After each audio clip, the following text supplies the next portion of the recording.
I want to talk about something that is become a trendy kind of a vogue thing to do, and that is this idea of mind share. Now, mind share, M-I-N-D, has always been around.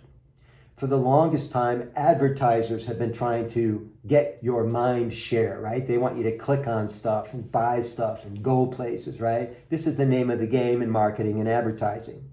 In election years, politicians are after your mind share. They want a slot of your brain, right? We saw this happen in the presidential election big time.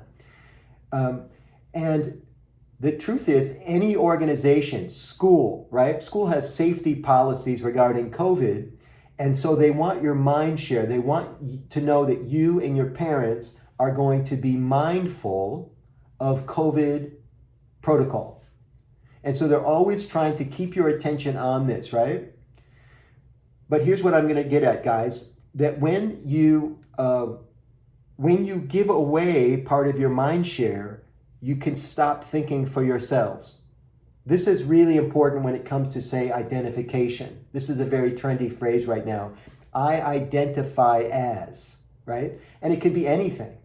I identify as blank, Republican, Democrat, male, female, other, right?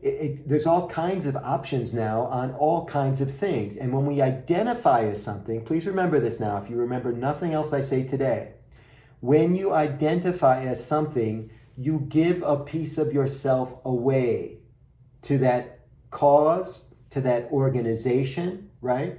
Because the organization, whatever it is you're identifying with, by definition, is trying to get your mind share. It wants you to think a certain way. Now, I do think it's okay to belong to groups. But just think about it. Don't ever stop thinking for yourself about the right thing to do.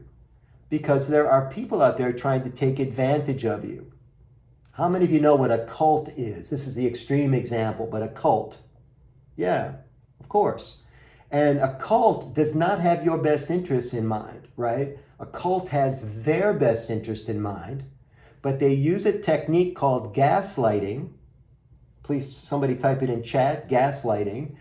Gaslighting to trick you into thinking that what they're doing is in your best interest. And I'm watching a television special right now about a cult that just takes all of these people in and tricks them. And it's a terrible thing. And it happens partly because these people stop thinking for themselves. And good leaders not only don't allow themselves to be gaslighted, they promise me you will never, ever try to move somebody closer to you using psychological tricks or using trickery of any kind.